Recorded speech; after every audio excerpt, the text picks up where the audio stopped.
હાય, હું છું રશ્મિ અને રાઇઝિંગ વિથ રશ્મિમાં તમારું સ્વાગત છે. અમૃતા પ્રીતમ એટલે અભિવ્યક્તિની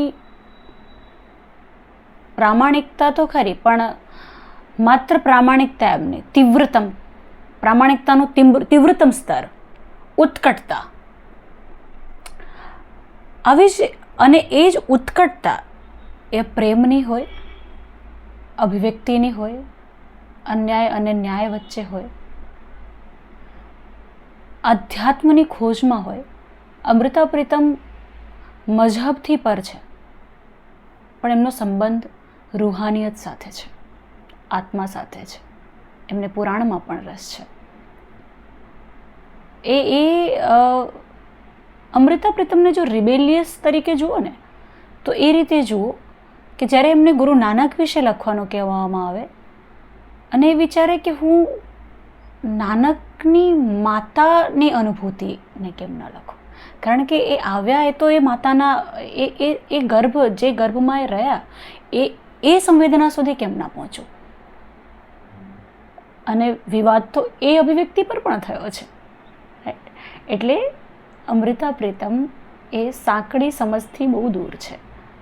પણ હા, જો એમને પામવા મથો તો જાતના તમામ કોચલાઓ ઉતારીને બહુ હળવા થઈને એ જર્નીમાં અલબત્ત પ્રવેશી શકાય છે. આઈ લવ અમૃતાજી.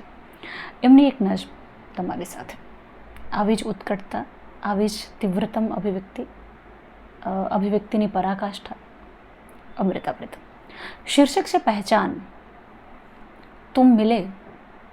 तुम मिले तो कई जन्म मेरी नब्ज में धड़के, तुम मिले तो कई जन्म मेरी नब्ज में धड़के, तो मेरी सांसों ने तुम्हारी सांसों का घूंट पिया, तो मेरी सांसों ने तुम्हारी सांसों का घूंट पिया, तब मस्तक में कई काल पलट गए. तुम मिले तो कई जन्म मेरी नब्ज में धड़के, तो मेरी सांसों ने तुम्हारी सांसों का घूंट पिया, तब मस्तक में कई काल पलट गए.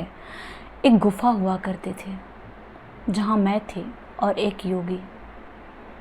योगी ने जब बाजुओं में लेकर मेरी सांसों को छुआ, तब अल्लाह कसम यही महक थी जो उसके होठों से आई थी.